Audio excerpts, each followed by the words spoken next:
Hi, this is Dell Sweet. Thank you for listening to this podcast. Hi, this is Amy Adams. Welcome to the podcast, read by me, written by Dell Sweet. Copyright 2020, all rights reserved in their entirety. Episode 11. Lydia, March 13th. Hi, my name is Lydia.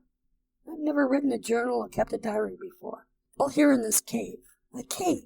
Yes, we're living in a cave. I can't believe it. There are no showers, no toilets, no kitchen. Ha! We're eating out of cans. It's about as hard as it could be. I don't know how cavemen did it. Or cavewomen. We're all writing these journals to leave them behind in case someone comes after we, or some of us, leave. I might not, 'cause I'm sort of with Tom right now, and he doesn't want to go. There are 6 of us: Mike, Tom, Bob, Janet, me, and a girl named Candace. We're all stuck here till spring, I guess. I guess that you know all about the world ending, or whatever it did. We don't know. I don't know. Not really, anyway. But hopefully we'll get everything fixed up pretty soon. I mean, a lot of stuff is effed up, you know. But, it could get fixed up eventually. I had a boyfriend in the old world. His name was Paul. But I don't know where he went. His apartment was gone. In fact, the whole street he lived on was gone. So I don't know. It made me feel really bad. Hopefully this will all be over soon. We have, some old trucks now to drive around. We used to have to walk everywhere, and that sucked. The trucks are really old, like shit boxes, as Paul would have said. But at least we're not walking, right? Paul had an old shit box truck too, but these trucks are even older. If we break down, we can't call AAA. Ha ha. There are 6 of us, and Tom thinks more will come to us. Probably know that we're here and are just waiting. I guess that's cool. I don't know really what else to write in here, but I'll write other stuff down too. Oh, I'm almost 19. Candace, March 13th. I did it. I don't know how I worked it out or where I found the courage to do it, but Mike and I are together. It's like I wasn't breathing, like I was waiting to breathe, something like that. All I know with absolute certainty is that tomorrow looks better. Isn't that all that's important? March 14th, early morning. Everyone was up early and ready to go before the sun was barely above the horizon. Yesterday, Tom said to no one in particular, 32 hours long. Silence greeted his remark. Candace checked her own watch. So, that means things are slowing down, Lydia asked. You think? Tom said unkindly. Well, something like that, Lydia shot back defensively. Why would it go backwards? Bob asked. Yeah, wasn't it supposed to stop, reverse, and then start again? Lydia asked. Maybe, Mike agreed, but that was all based on theory. No facts involved at all. I think they had some evidence that the poles had reversed a few points in history before, and some legends that spoke about the Earth standing still for a day. Something like that. But even so, that's all theory, not fact. Yeah, Tom chimed in. It's like an asshole. Everyone's got one. Don't you mean opinion? Lydia asked sweetly. Whatever. Are we ready to go or what? Tom asked. Everyone followed outside in the uncomfortable silence that fell. What's up with those two? Candace whispered as she followed Mike outside. Who knows? Mike whispered back. Bob met his eyes and raised his eyebrows. Mike shrugged his shoulders and shook his head as if to say, I don't know. Well, we may as well take all 3 trucks, Bob suggested. That way, if we find stuff we want, it'll save us driving back to get them. Easier if we get stuck also, Candace suggested. Tom shrugged his shoulders. Fine by me, he said. He headed for the Suburban, with Lydia right behind him. Jan and Candace headed for the pickup truck. Bob broke into a laugh and grinned at Mike. Guess that leaves me and you and the old dinosaur. You want to drive? After you, Mike said, laughing. Bob started the truck and pulled out last in line, following the other 2 trucks as they picked their way along the edge of the ruined roadway. It was me that asked Jan to go with Candace. Bob said, as they followed slowly along behind the other trucks. Mike nodded, his eyes following the side of the road as Bob drove along. I thought it was something like that, he said. What's on your mind, Bob? Well, a lot, Bob said after a second or two. He hesitated a little longer. I guess mainly to say Jan and I would like to go with you when you leave. And Candace, I assume. Yeah, Mike agreed. I know that probably seemed kind of quick. It's a quick world, Mike finished. Candace said the same thing. I don't know how much better off we'll be, but we'd be glad to have you two with us if you want to come. We would. Jan and I talked it over. We talked all night long last night. I got nothing personal against Tom. He did all right by us, but he's a little too demanding, aggressive, Mike supplied. Bob looked thoughtful. I don't know. Something like that. I just don't see him being able to see this through. I feel like if we came back here in 10 years, we'd find him still holed up in that cave. He's, I don't know, too immature to talk to about it. He has only one way of looking at things. That can't work.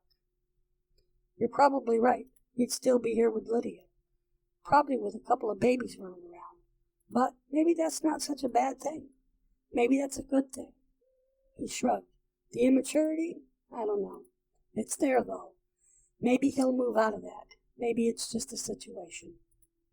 Maybe, Bob agreed. But that's exactly the time he should be mature, isn't it? Mike nodded. Bob continued. So maybe it's a good thing, maybe it's not. But not for me. I don't want to stay here. Nor Jan either. I wouldn't want to quit this unless I knew this was all there was. I mean, this couldn't be worldwide, could it? I don't know, Mike said softly. But I agree. I know what you mean. Candace and I talked about it last night, too, and came to the same opinion. It could be better elsewhere. And whatever is right for Tom or Lydia isn't necessarily right for us. I was for going from the start. I have to know if this is really the end. I have to know if there's anything else. If it's the end, I'll deal with it. Find a place to settle down. Thank God that I have Candace, you, Jan. Maybe we'll meet others on the way, too. Well, to wherever we go. I think so, too, Bob said. There are people, other people around. We just got to find them, or them us. Yeah, we got to remember rifles or pistols, too. I hate to say it, Bob, but we may need them. Yeah, he nodded. Yeah, I agree.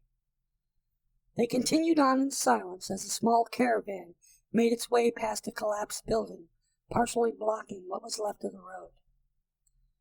I think, it's not my business, Bob said, but I think you made an enemy of Lydia. She was thinking you would be with her. Yeah, I could see that, Bob. I don't think Tom was any too pleased either. Bob nodded. Nope, none too. Him I wouldn't worry about, though. Her, she's pretty spiteful. I've only known her for a week, but it's enough. That child did pretty much whatever she wanted to, I'll bet. Used to having her own way, getting what she wants when she wants it. Yeah, I can see that, Mike agreed. But last night we talked about the journals. I'm keeping one. Candace is too. And Lydia said she would. Something to leave when we leave. Well, it's not a bad idea, Bob agreed. I'm not much for writing myself, but Jan might like it. Mike nodded. Well, Lydia liked the idea. She didn't say she'd go, but she might. So hate me or not, she might be with us. Oh, Bob said. I see that. Then maybe she'll be okay. She's a kid. Maybe she'll change. I guess we'll have to see, Mike agreed. I guess we'll have to see. Bob worked the truck up over a huge slab of up-tilted asphalt and followed along behind the other two trucks as they made their way down Arsenal Street. What did you think of the idea that Tom had of fixing up one of the new trucks? Mike ventured after a few minutes. Won't work, or at least it won't work without a lot of trouble. The new engines are computer-dependent. We could probably find ourselves another motor, maybe even a new crate motor, at a parts store somewhere around here, Bob said. What's a crate motor? Mike asked. It just means a new motor, all crated up when it was sent from the factory. They sell them. Race cars, old rebuilds, classic restorations, things like that. But even if we couldn't find a crate motor, we could find enough parts to rebuild anything we would need to rebuild on nearly any vehicle. So really, when we're done, we'd have one mounted to a new vehicle. Tom wants to oversimplify that. He thinks we can just find the parts and swap them out on the motor that's in the truck. Maybe we can. I'm not that good of a mechanic, though, and I don't think he is. I think we should stick to what we can do for sure. Utilize what we have, the new parts. Is that what you think we should do? Build a vehicle? Yeah, Bob said. Maybe 2. 4-wheel drive, of course. Go right through them, top to bottom. Everything new. It would take a few weeks, but we've got that and more. Meantime, you could go to work on your ham radio idea, Bob finished. Can you get electric? Mike asked. Those big ham radio outfits need regular power. Yeah, that's not a problem. We'll just find a generator. That will give us all the power we need. We could even hook up a power inverter to give us 120 in the vehicle, Bob added. Mike nodded. So we're going to jump right into this thing, right? Get ready to go? Bob nodded. I'm with you. I'm not spending next winter in a cave unless I have to. There's a place in Tennessee, maybe Kentucky. He closed his eyes for a split second as if seeing something only he could see. He shook his head, frowned, and then continued. If not, I'm thinking the coast. Southern or western, either will do. Whichever one looks to be the better bet. And who knows how hard it'll be to get there. So the sooner we're ready to go, the better. I agree, Mike said. I'll talk to Candace. And I'll talk to Jan, but we already talked. So did we, Mike agreed. They both laughed. Bob angled the big truck around a final piece of asphalt and into a cracked, buckled parking lot. The other 2 vehicles sat silent, waiting for them. Thanks for joining in. See you next week.